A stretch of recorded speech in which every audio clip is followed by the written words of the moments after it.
Hello friends, welcome back to Hindi miss. இன்னைக்கு இந்த வீடியோவில் மத்தியமா புக்கான மத்தியமா பாட்டிய புஸ்தக் புக்கில் தேவநாகரி லிபிகா மானக் குரூப், அதாவது மத்தியமா ஃபஸ்ட் பேப்பருடைய பாக் 3 தான் படிக்க போகிறோம். இந்த மத்தியமா ஃபஸ்ட் பேப்பரில் பாக் 1 பத்திய பாட்டில் இருக்கக்கூடிய 6 போயம்ஸையும் எக்ஸ்பிளைன் பண்ணி அந்த போயம்ஸ் பின்னாடி இருக்கக்கூடிய எக்ஸசைசஸ் எல்லாம் எக்ஸ்பிளைன் பண்ணி தனித்தனியாக வீடியோஸ் அப்லோட் பண்ணியிருக்கேன். அதே போல் தான் பாக் 2 கத்திய பாட்டில் இருக்கக்கூடிய 7 லெசன்ஸையும் எக்ஸ்பிளைன் பண்ணி அதுக்கு பின்னாடி இருக்கக்கூடிய எல்லா எக்ஸசைஸையும் எக்ஸ்பிளைன் பண்ணி தனித்தனியாக வீடியோஸ் அப்லோட் பண்ணியிருக்கேன். இது வரைக்கும் நீங்கள் அந்த வீடியோஸ்லாம் பார்க்கலன்னா டெஸ்கிரிப்ஷன் பாக்ஸில் இந்த பிளேலிஸ்ட்கான லிங்க்லாம் இருக்குது. அந்த லிங்க்கை கிளிக் பண்ணி நீங்கள் ஈஸியாக பார்த்துக்கலாம். இப்போ பாக் 3 ஆன இந்த தேவநாகரி லிபிகா மானக் குரூப் படிக்கிறதுக்கு பேஜ் நம்பர் 57 எடுத்துக்கோங்க. பாக் 3 தேவநாகரி லிபிகா மானக் குரூப். தேவநாகரி லிபி அப்படின்னா என்னென்னா, ஹிந்தி எழுத்துக்கள் எழுதுறதுக்கு உபயோகப்படுத்தக்கூடிய இந்த எழுத்து வடிவங்களை தான் நம்ம தேவநாகரி லிபின்னு சொல்லுவோம். அதாவது தேவநாகரி ஸ்கிரிப்ட். முதல்ல சான்ஸ்கிரிட், அதாவது சமஸ்கிருதத்தை எழுதுறதுக்கு உபயோகமாக இருந்த எழுத்துக்கள் தான் இந்த தேவநாகரி லிபி. அதே எழுத்து வடிவத்தை பயன்படுத்தி தான் நாம் ஹிந்தி எழுதிட்டு இருக்கோம். ஹிந்தி மட்டும் இல்லை, மராட்டி, நேபாளி போன்ற பல மொழிகளும் இந்த தேவநாகரி லிபியை பயன்படுத்திகிட்டு இருக்காங்க. தேவநாகரி லிபிகா மானக் குரூப். மானக் குரூப்னா ஸ்டாண்டர்ட் ஃபார்ம், நிலையான வடிவம். சான்ஸ்கிரிட்டில் யூஸ் பண்ண அதே எழுத்துக்களை ஹிந்தியில் யூஸ் பண்ணால் கூட நாம் சில நிலையான வடிவங்களை வச்சுருக்கோம். ஹிந்திக்கு இப்படி தான் எழுதணும்னு சில ரூல்ஸ் இருக்குது. அந்த ரூல்ஸ் அண்ட் ரெகுலேஷன்ஸ் பற்றி தான் இந்த லெசனில் ஃபுல்லாக படிக்க போகிறோம். ஸோ ஹிந்தி எழுத்துக்களை எப்படி எழுதணும், எழுத்துக்களுக்கான வகைகள் என்ன, ஒவ்வொரு எழுத்தையும் எப்படி உச்சரிக்கணும், இதெல்லாம் தான் இந்த லெசனில் படிக்க போகிறோம். பாஷா, பாஷானா மொழி. ஸோ மொழி என்றால் என்ன, அதுதான் படிக்க போகிறோம். மனுஷ்ய அப்னே மன் கே பாவோம் அவர் விசாரோம் கோ. மனிதன் தன்னுடைய மனதில் இருக்கக்கூடிய உணர்வுகள் மற்றும் எண்ணங்களை தூஸ்ரோம் தக் பஹுஞ்சானே கேலியே, மற்றவர்களுக்கு கொண்டு சேர்ப்பதற்காக, தன்னுடைய உணர்வுகளையும் எண்ணங்களையும் மற்றவர்களுக்கு சொல்லுவதற்காக, அப்னே முக்ஸே தன்னுடைய வாயிலிருந்து துவனியா நிக்கால்தாகை ஒலிகளை எழுப்புகிறான், அதாவது சவுண்டு கொடுக்குறான். தன்னுடைய எண்ணங்களை மற்றவர்களுக்கு வெளிப்படுத்துறதுக்கு தன்னுடைய வாயை திறந்து சில ஒலிகள், சில சவுண்ட்ஸை அவன் கொடுக்குறான். இன்ஹி துவனியா சே ஷப்த और வாக்கிய பன்தே हैं. இந்த ஒலிகளிலிருந்து சொற்கள் மற்றும் வாக்கியங்கள் உருவாகின்றன. இந்த சவுண்ட்ஸ்லேருந்து தான் வேர்ட்ஸ் அண்ட் சென்டென்சஸ்லாம் ஃபார்ம் ஆகுதுன்னு சொல்லியிருக்காங்க. இன் ஷப்தோம் और வாக்கியோं के समूह को, இந்த சொற்கள் மற்றும் வாக்கியங்களின் கூட்டமைப்பை பாஷா कहते हैं, மொழி என்று சொல்லுகிறோம். ஒரு மனிதனுடைய வாயிலிருந்து வரக்கூடிய சவுண்டு, அந்த சவுண்டு தான் வேர்ட்ஸ் அண்ட் சென்டென்சஸ் ஃபார்ம் ஆகிறது காரணமாக இருக்குது. அந்த வேர்ட்ஸ் அண்ட் சென்டென்சஸ் சேர்ந்தது தான் லாங்குவேஜ், அதாவது மொழி. சாதாரண ரூப் சே பாஷா கே தோ பேத் ஹோத்தே ஹை. சாதாரணமாக பார்த்தோன்னா மொழி 2 வகைப்படும். என்னென்ன பாஷான்னு போட்டு 2 பக்கம் போட்டிருக்காங்களா, கத்தித்த பாஷா, லிக்கித்த பாஷா. கத்தித்த பாஷானா முஹ்சே போலி ஜானேவாலி பாஷா, வாயால் பேசப்படுகின்ற மொழி, அதாவது பேச்சு மொழி. லிக்கித்த பாஷானா வர்ணோங்கி சகாயத்தா சே லிக்கி ஜானேவாலி பாஷா, எழுத்துக்களை உபயோகித்து எழுதப்படுகின்ற மொழி, அதாவது எழுத்து மொழி. நெக்ஸ்ட் நம்ம பார்க்க போகிறது லிபி. லிபினா எழுத்து. கத்தித் யா லிக்கித் பாஷா கா மூல் ஆதார் துவனி ஹை. பேச்சு அல்லது எழுத்து மொழியினுடைய மூலாதாரம், அதாவது பேஸ் என்னன்னா துவனி, ஒலி, அதாவது சவுண்டு. எழுத்து மொழியாக இருக்கட்டும் அல்லது பேச்சு மொழியாக இருக்கட்டும், அதனுடைய மூல ஆதாரம் சவுண்டு தான். துவனியோங்கோ லிக்னே கேலியே, அந்த ஒலிகளை எழுதுவதற்காக நம்ம கொடுக்கக்கூடிய சவுண்ட்ஸை ரைட்டிங் ஃபார்மேட்டில் எழுதுறதுக்கு ஜின் சின்னோங்கா பிரயோக் கர்த்தே ஹை, எந்த சின்னங்களை அல்லது எந்த வடிவங்களை உபயோகப்படுத்துகிறோமோ உன்ஹே லிபி கர்த்தே ஹை, அவற்றை எழுத்து என்று சொல்லுகிறோம். विश्व में अनेक भाषाएं और उनकी लिपियां हैं. உலகத்தில் பல மொழிகள் மற்றும் அவற்றிற்கான எழுத்து வடிவங்கள் இருக்கின்றன. இன்மே சே குச் இஸ் பிரகார் ஹை, இவற்றிலிருந்து சில இந்த வகையில் இருக்கின்றன. இங்கே கொடுத்துருக்காங்க இல்லையா டேபிளர் காலம், அதில் ஒரு சைடு லாங்குவேஜஸோட மொழிகளுடைய பெயர்கள் இருக்குது, இன்னொரு பக்கம் லிபி அதாவது ஸ்கிரிப்ட் எழுத்து வடிவங்களுடைய பெயர்கள் இருக்கின்றன. ஹிந்தி, சன்ஸ்கிருத், மராட்டி, நேபாளி ஆதி. ஹிந்தி, சமஸ்கிருதம், மராட்டி மற்றும் நேபாளி இந்த மாதிரியான மொழிகளுக்கெல்லாம் எந்த ஸ்கிரிப்ட் யூஸ் பண்ணுறாங்கன்னா தேவநாகரி. இந்த தேவநாகரி அதாவது ஹிந்திக்கு நம்ம யூஸ் பண்ணுற அதே ஸ்கிரிப்ட் தான் யூஸ் பண்ணுறாங்க. உருது அரபி. உருது அரபிக்கு ஃபாரசி அரபின்ற எழுத்து வடிவங்களை உபயோகப்படுத்துகிறார்கள். பஞ்சாபிக்கு குருமுகின்ற எழுத்து வடிவத்தை உபயோகப்படுத்துகிறார்கள். அங்கிரேஜி, ஃப்ரெஞ்சு, ஸ்பானிஷ், ஜெர்மன் அதாவது இங்கிலீஷ், ஃப்ரெஞ்ச், ஸ்பானிஷ், ஜெர்மன் இந்த லாங்குவேஜஸ்க்கெலாம் ரோமன் ஸ்கிரிப்டை யூஸ் பண்ணுறாங்க. ரூசி, பல்மேரியன் இந்த லாங்குவேஜஸ்க்கெலாம் ரூசி ஸ்கிரிப்டை யூஸ் பண்ணுறாங்க. இப்போ நெக்ஸ்ட் பேஜ் எடுத்துக்கோங்க. வர்த்தமான் மே இப்போ இருக்கக்கூடிய தற்போதைய சூழ்நிலையில் அதாவது ப்ரெசன்ட் சிச்சுவேஷனில் சம்விதான் கி அஷ்டம அனுசூச்சி மே கான்ஸ்டியூஷனுடைய 8th ஷெட்யூல் நம்முடைய சட்டத்திட்டங்களின் 8வது அட்டவணையில் 22 பாஷாவோங்கோ 22 மொழிகளை ராஷ்ட்ரிய பாஷா கா தர்ஜா தியா கயா ஹை தேசிய மொழி என்ற நிலையை கொடுத்திருக்கிறார்கள். அதாவது இப்போ இருக்கக்கூடிய கான்ஸ்டியூஷனுடைய 8th ஷெட்யூல் படி 22 லாங்குவேஜஸை மட்டும்தான் நேஷ்னல் லாங்குவேஜ் அப்படின்ற ஸ்டேட்டஸ் கொடுத்துருக்காங்க. அந்த 22 லாங்குவேஜஸோடைய லிஸ்ட்டு இங்கே கீழே கொடுத்துருக்காங்க இல்லையா, அந்த லிஸ்ட்டு தான் ஒவ்வொரு லாங்குவேஜுக்குமான லிபி அதாவது ஸ்கிரிப்டையும் சேர்த்து கொடுத்துருக்காங்க. ஸோ இதை நீங்கள் படித்து தெரிஞ்சு வச்சுக்கிறது நல்லது. நெக்ஸ்ட் மானக் ஹிந்தி வர்ணமாலா ததா அங்க் நிலையான ஹிந்தியினுடைய எழுத்துக்கள் மற்றும் எண்கள். பாஷாமே பிரயுக்த மொழியில் உபயோகப்படுத்தக்கூடிய மூல் துவனி மூல ஒலி அதாவது மெயின் சவுண்டு அத்வா அல்லது உஸ்கே சின்னக்கோ அந்த ஒலியை எழுத்து வடிவமாக எழுதக்கூடிய சிம்பிள்ஸ் சின்னங்களை வர்ண கஹ்தே ஹைம் எழுத்து என்று சொல்கிறோம். வர்ணோங்கே தோ பேத் ஹோத்தே ஹைம் எழுத்துக்கள் 2 வகைப்படும். ஸ்வர் அவுர் வியஞ்சன் உயிரெழுத்து மற்றும் மெய்யெழுத்து. தமிழில் இருக்கிற மாதிரியே நமக்கு உயிரெழுத்துக்கள் மெய்யெழுத்துக்கள் ஹிந்திலையும் இருக்குது. ஹிந்தி மே 11 ஸ்வர் और 33 व्यंजन है. ஹிந்தியில் 11 உயிரெழுத்துக்களும் 33 மெய்யெழுத்துக்களும் இருக்கின்றன. இன் சப் வர்ணோங்கே சமூகோ இந்த எல்லா எழுத்துக்களினுடைய கூட்டத்தை இந்த எல்லா எழுத்துக்களினுடைய குழுவை ஹிந்திக்கு வர்ணமாலா கஹ்தே ஹைம் ஹிந்தியின் எழுத்து வரிசை என்று சொல்லுகிறோம். ஹிந்தி வர்ணமாலா மே குல் ஹிந்தி எழுத்துக்களில் மொத்தம் 44 வர்ண ஹை 44 எழுத்துக்கள் இருக்கின்றன. ஸ்வர் வியஞ்சன் ததா தேவநாகரி அங்கோங்கா உயிரெழுத்துக்கள் மெய்யெழுத்துக்கள் மற்றும் தேவநாகரி எண்கள் தேவநாகரி ஸ்கிரிப்டில் நம்பர்ஸ் எப்படி எழுதுவோமோ அது காஜோ மானக் ஸ்வரூப் எந்த நிலையான வடிவம் நிர்தாரித் கியா கயா ஹை தீர்மானிக்கப்பட்டிருக்கிறதோ வ நிம்னலிக்கித ஹை அவை கீழே கொடுக்கப்பட்டிருக்கின்றன. வர்ணமாலா அதாவது எழுத்துக்கள் 2 வகைப்படும் சொன்னோம் இல்லையா. ஸோ ஒரு சைட் ஸ்வர் இன்னொரு சைட் வியஞ்சன். ஸ்வர்னா உயிரெழுத்து, வியஞ்சன்னா மெய்யெழுத்து.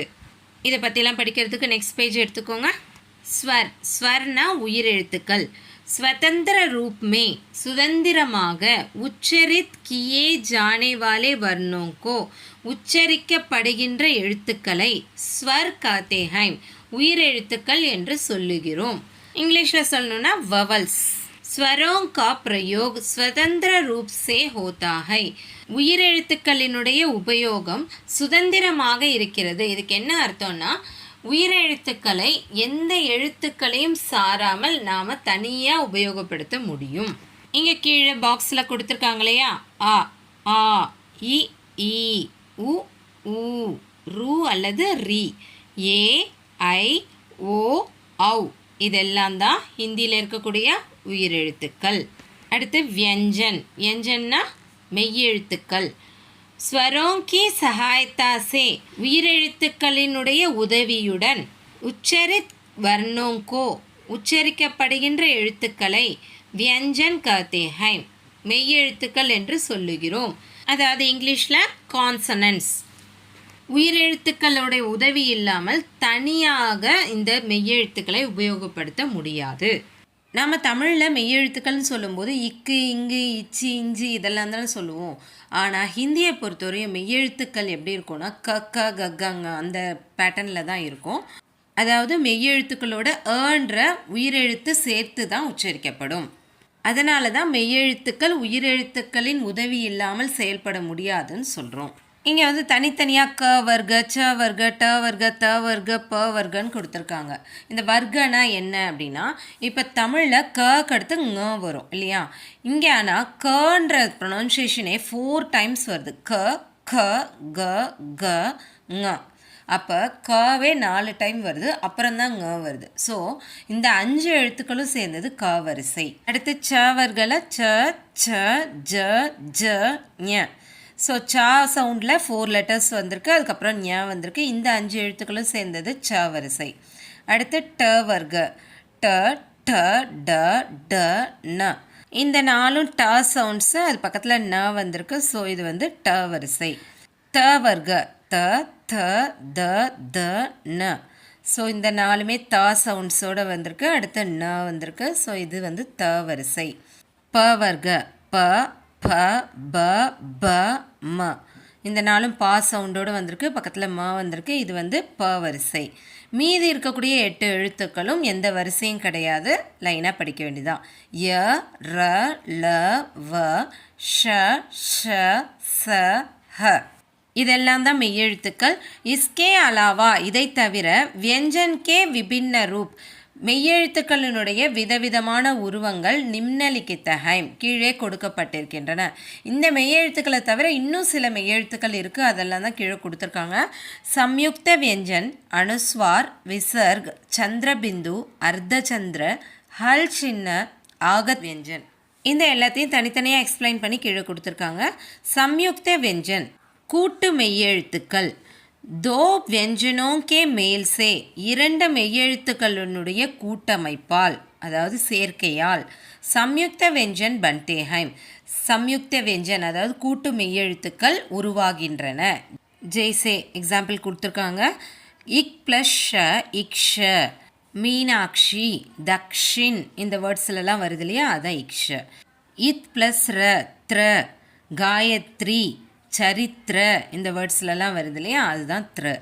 இஜ் ப்ளஸ் ஞ க்ய, விஞ்ஞான், ஞான், இந்த வேர்ட்ஸ்லலாம் வருது இல்லையா, இதுதான் க்ய. இஷ் ப்ளஸ் ர ஸ்ர, ஸ்ரீதேவி, ஸ்ரவன், இந்த வேர்ட்ஸ்லலாம் வருது இல்லையா, இதுதான் ஸ்ர. அடுத்த டாபிக் படிக்கிறதுக்கு நெக்ஸ்ட் பேஜ் எடுத்துக்கோங்க. அனுஸ்வார், ஷிரோபிந்து.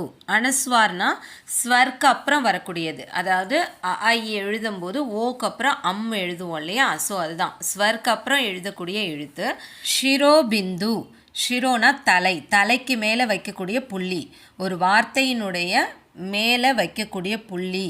அந்த கோடு இருக்கு இல்லையா, கோடை வந்து ஷிரோரேகான்னு சொல்லுவோம். அந்த லைனுக்கு மேலே வைக்கக்கூடிய புள்ளி, அதனால இது வந்து ஷிரோபிந்து.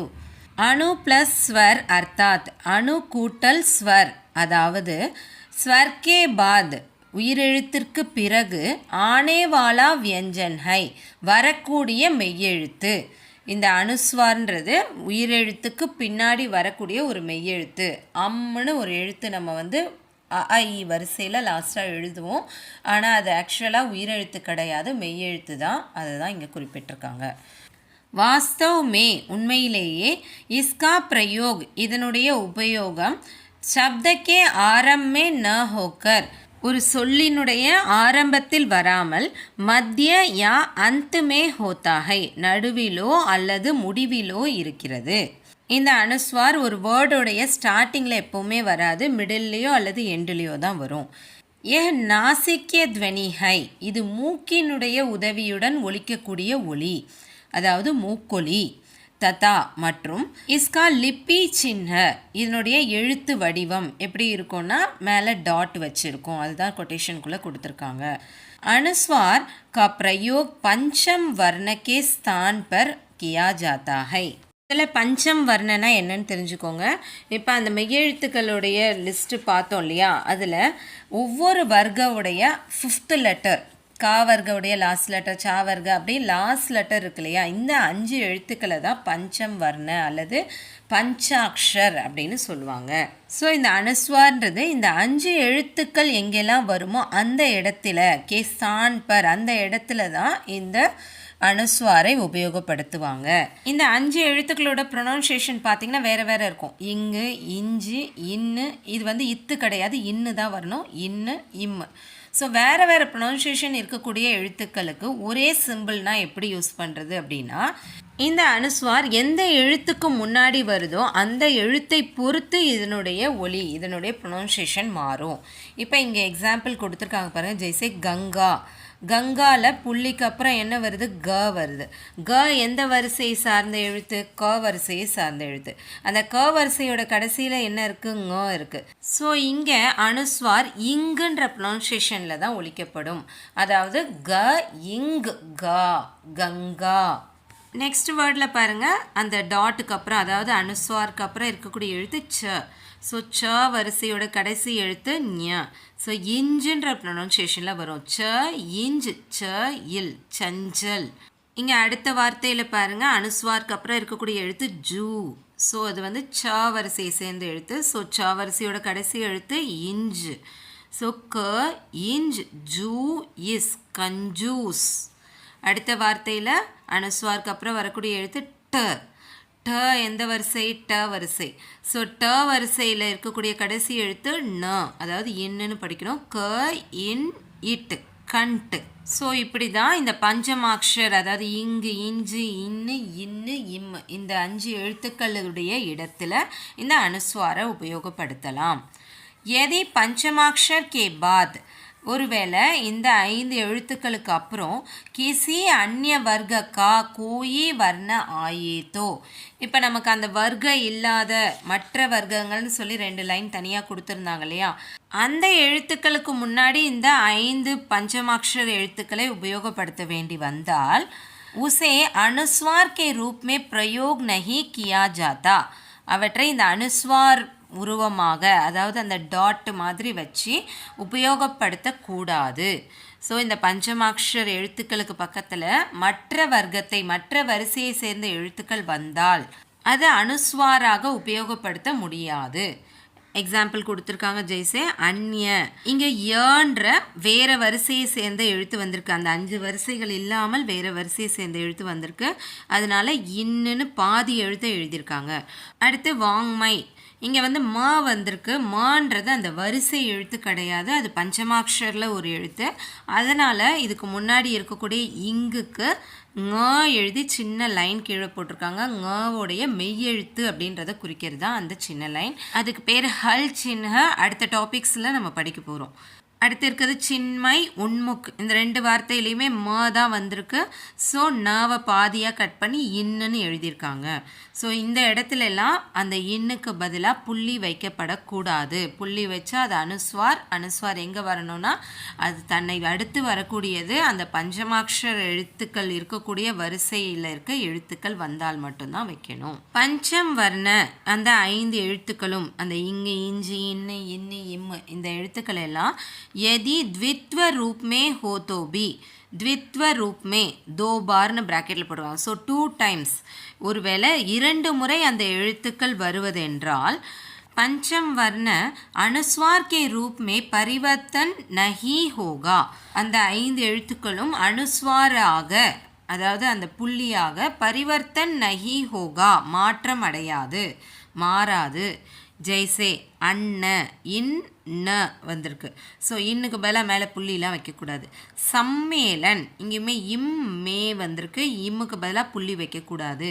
சம்மதி, இங்கேயுமே இம்முக்கு பதிலாக மேலே புள்ளி வைக்கக்கூடாது. பாதி எழுத்தாக தான் எழுதணும். மெய் எழுத்துக்களை பாதி எழுத்தாக எழுதுவோம் இல்லையா, அந்த மாதிரி பாதி எழுத்துக்களாக தான் எழுதணும். நெக்ஸ்ட்டு விசர்க். விசர்க்னா அஹ அப்படின்னு லாஸ்ட் லெட்டராக எழுதுவோம் ஆ வரிசை எழுதும்போது. அது வந்து உயிரெழுத்து கிடையாது, அதுவுமே மெய்யெழுத்து தான். விசர்க் கா உச்சாரன், அந்த விசர்கை எப்படி உச்சரிக்கணும்னா ஹ கா அகோஷ் ரூப் ஜெய்சா ஹோத்தா ஹை.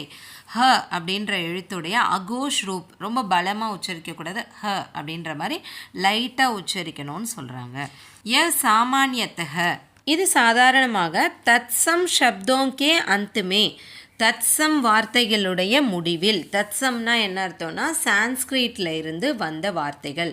சான்ஸ்கிரிட்டில் யூஸ் பண்ணக்கூடிய வேர்ட்ஸை நம்ம எந்த சேஞ்சஸும் இல்லாமல் அப்படியே ஹிந்தியில் யூஸ் பண்ணும்போது அந்த வார்த்தைகளுடைய கடைசியில் இந்த விசர்க சின்னம் உபயோகப்படுத்தப்படுகிறது. ஜெய்சே எக்ஸாம்பிளுக்கு பார்த்தீங்கன்னா அத்தஹ, புனக, பிராயக, மூலத்தக, கிரமஷக ஆதி. இது எல்லாமே சான்ஸ்கிரிட்டில் உபயோகப்படுத்தக்கூடிய வார்த்தைகள். அது அப்படியே ஹிந்தியில் யூஸ் பண்ணும்போது நம்ம அந்த விசர்கு சின்ன அந்த 2 டாட் இருக்கு இல்லையா, அதுதான் அஹ சவுண்டோடு வருது. ஹன்னு சேர்த்து உச்சரிக்கணும். பக்கத்தில் இப்போ தக்கு பக்கத்தில் இருக்கனால தஹ, நஹ, யஹ, தஹ, ஷஹ இப்படி ஏற்கனவே இருக்கிற ப்ரொனன்சியேஷனோட ஹ சவுண்டை சேர்க்கணும். தத்பவ் ததா தேஷி சப்தோமே. தத்பவ்னா சான்ஸ்கிரிட்லேருந்து வந்த வேர்ட்ஸ், பட் கொஞ்சம் சேஞ்சஸ், கொஞ்சம் மாற்றங்களோடு நம்ம உபயோகப்படுத்துகிறோம் ஹிந்திலனா. அந்த வார்த்தைகளோட முடிவில் இந்த விசர்க் சின்னவை உபயோகப்படுத்த வேண்டாம். அதே போல் தேஷி சப்தம். தேஷி சப்தம்னா நம்ம நாட்டில் இருக்கக்கூடிய, ஹிந்தியை தவிர இருக்கக்கூடிய மற்ற லாங்குவேஜஸில் இருக்கக்கூடிய வார்த்தைகளை ஹிந்தியில் உபயோகப்படுத்தும் போதும் இந்த விசர்க் சின்ன உபயோகப்படுத்த மாட்டோம். இஸ்கே ஆதார் பர், இதன் அடிப்படையில் தான் சஹ லிக்னா ஹி டீக் ரஹேகா. சஹன்னு எழுதுறது தான். நம்ம 6ன்ற நம்பருக்கு ச பக்கத்தில் இந்த விசர்க் சின்ன தான் வைப்போம்.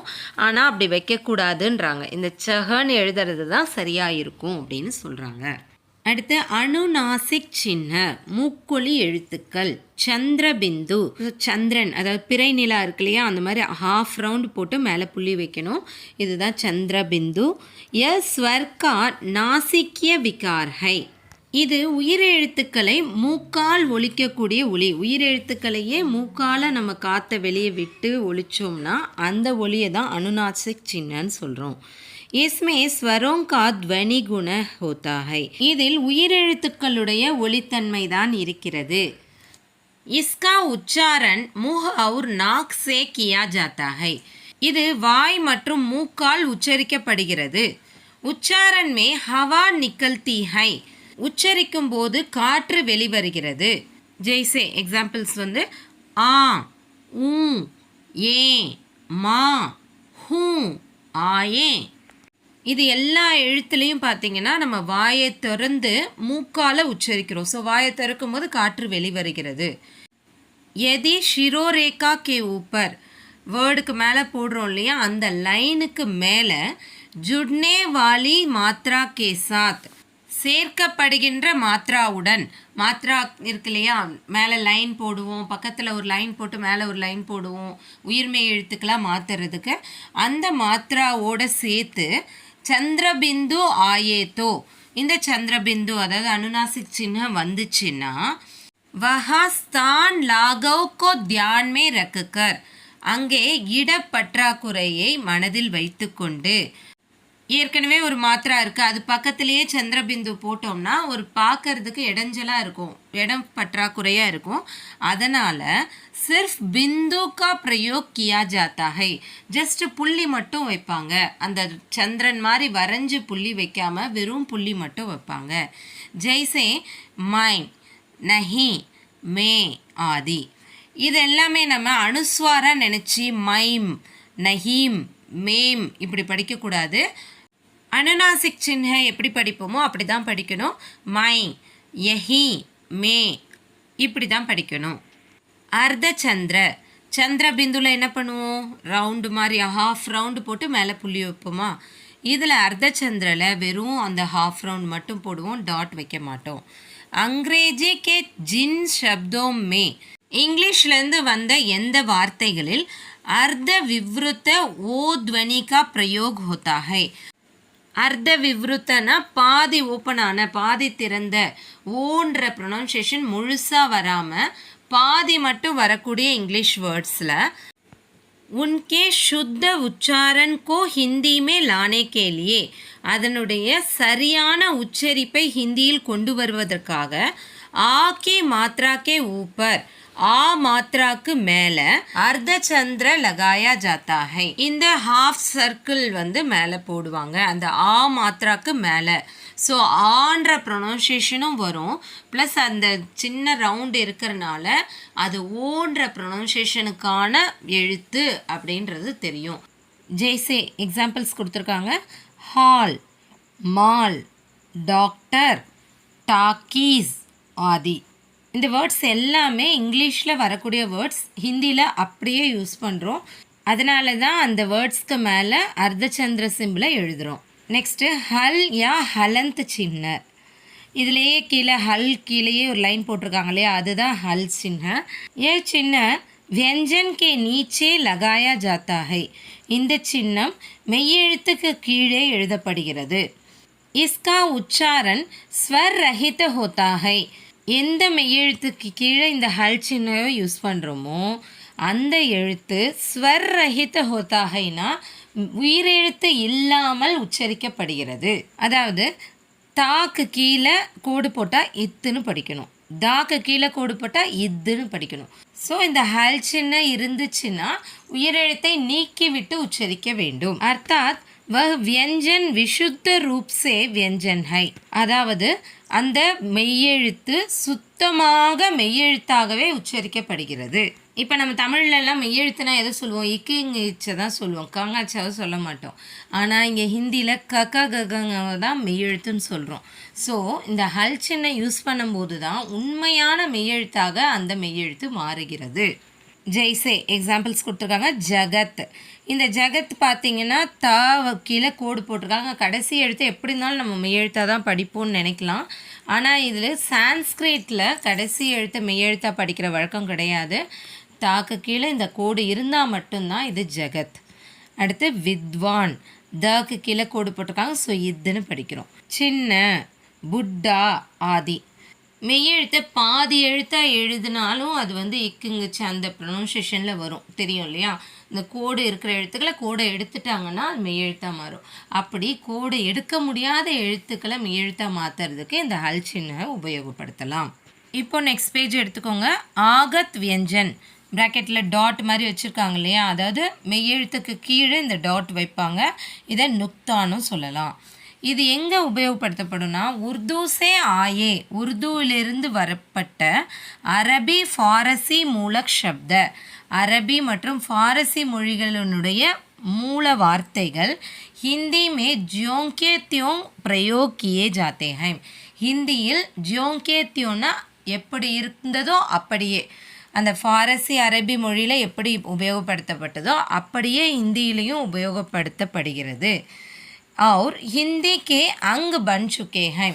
ஹிந்தியினுடைய ஒரு பகுதியாகவே மாறிவிட்டது. அது நமக்கு பார்க்கறதுக்கு அரபி வார்த்தைனோ அல்லது ஃபாரசி வார்த்தைனோ தோன்றதில்லை, ஹிந்தி வார்த்தையாகவே தோன்றுகிறது. ஜெய்சே. இந்த 5 எழுத்துக்கள் கொடுத்துருக்காங்க இல்லையா, இதுதான் உருதுலேருந்து ஹிந்திக்கு வந்த 5 எழுத்துக்கள். ஃபர்ஸ்ட் லெட்டர் பாருங்கள், ஹிந்தியில் இந்த டாட் இல்லைன்னா கன்னு படிப்போம். இது டாட்டோடு இருக்கும்போது க, அதாவது ஹா சவுண்டை கொஞ்சம் எக்ஸ்ட்ரா சொல்லணும். அடுத்து அந்த டாட் இல்லைன்னா ஜன்னு படிப்போம். அதே வந்து இங்கே டாட் வைக்கும்போது ஜ, இசட் சவுண்டு மாதிரி வரணும். அடுத்து ட, அதை வந்து இங்கே டாட் வச்சுருக்கனால ட. அடுத்தது ட. அடுத்தது ப, அதை வந்து டாட் இருக்கனால ஃபன்னு படிக்கணும். கீழே எக்ஸாம்பிள்ஸ் கொடுத்துருக்காங்க. ஜெய்சே கானா, கானா, ராஜ், ராஸ், பன், ஐஃபன் ஆதி. நெக்ஸ்ட்டு ஹிந்தி அங்க், இந்தியின் எண்கள், நம்பர்ஸ் இன் ஹிந்தி. இங்கே தேவநாகரி அங்கும் கொடுத்துருக்காங்க. தேவநாகரி அங்கும்க்கு அந்தராஷ்ட்ரிய ரூப், தேவநாகரி நம்பர்ஸினுடைய இன்டர்நேஷ்னல் ஃபார்மும் கொடுத்துருக்காங்க. அதை நார்மலாக நம்ம எழுதுகிற நம்பர்ஸ் தான் இன்டர்நேஷ்னல் ஃபார்மு. அதை ஹிந்தியில் எப்படி எழுதணுன்றதையும் மேலே கொடுத்துருக்காங்க. இப்போ ஹிந்தியில் அந்த 1 பாருங்கள், நம்ம நார்மலாக போடுற 1லேயே லெஃப்ட் சைடில் சின்ன ரவுண்டு மாதிரி 9 மாதிரி சுழிச்சிருக்காங்க. 2 பார்த்திங்கன்னா 2 மாதிரி தான், ஆனால் கீழே லைட்டாக சுழிச்சு விட்டுருக்காங்க. 3யும் அதே தான், 3 போட்டுட்டு லைட்டாக சுழிச்சிருக்காங்க. ஆனால் 4 பார்த்திங்கன்னா 8ல் மேலே சின்னதாக கட் பண்ண மாதிரி இருக்குது. ஆனால் 5 4 மாதிரி இருக்குது, 4 மாதிரி சின்னதாக வளைச்சிருக்காங்க. 6 பாருங்கள், 6 வந்து 3யை தலைகீழ திருப்பி போட்டு சுழிச்சிருக்காங்க. 7 பார்த்திங்கன்னா 6ஐ கவுத்து போட்ட மாதிரி இருக்குது. அதே 8 பாருங்கள் 7ஐ தலைகீழ போட்ட மாதிரி இருக்குது. 9 வந்து திருப்பி போட்ட மாதிரி, 9 இந்த பக்கம் சுழிக்காமல் அந்த பக்கம் சுழித்து திருப்பி போட்டிருக்காங்க. 0க்கு சின்னதாக ஒரு ஓ போட்டிருக்காங்க. ஸோ இப்படி தான் நாம் எழுதுகிற நம்பர்ஸோட இந்த தேவநாகரி அங்கையும் லிங்க் பண்ணி ஞாபகம் வச்சுக்கணும். எழுதி பார்த்துக்கோங்க. ஏன்னா இதுக்கு ஒரு கொஸ்டினே இருக்குது. நீங்கள் பின்னாடி கொஸ்டின் ஆன்சர் படிக்கும்போது இதுக்குன்னு ஒரு கொஸ்டின் இருக்குது. இப்போ இந்த லெசன் ஃபுல்லாகவே நம்ம படித்து முடிச்சாச்சு. இதில் இருக்கக்கூடிய 15 கொஸ்டின் ஆன்சரை நெக்ஸ்ட் வீடியோவில் படிக்கலாம். அது வரைக்கும் இந்த லெசனை நல்லா படித்து பாருங்கள், நல்லா புரிஞ்சுக்க ட்ரை பண்ணுங்கள். ஏதாவது டவுட்ஸ் இருந்ததுன்னா கமெண்ட் செக்ஷனில் கொடுங்க, நான் கண்டிப்பாக கிளியர் பண்ணுறேன். இந்த வீடியோ உங்களுக்கு பிடிச்சிருந்தா லைக் பண்ணுங்கள், உங்கள் ஃப்ரெண்ட்ஸோடு ஷேர் பண்ணுங்கள். இது வரைக்கும் என் சேனலை சப்ஸ்கிரைப் பண்ணாதவங்க சப்ஸ்கிரைப் பண்ணுங்கள். பக்கத்தில் இருக்க பெல் ஐக்கானையும் கண்டிப்பாக கிளிக் பண்ணுங்கள். அப்போ தான் இனிமேல் வர வீடியோஸை நீங்கள் மிஸ் பண்ணாமல் பார்க்க முடியும். தேங்க்யூ ஃபார் வாட்சிங் and see you in the next video.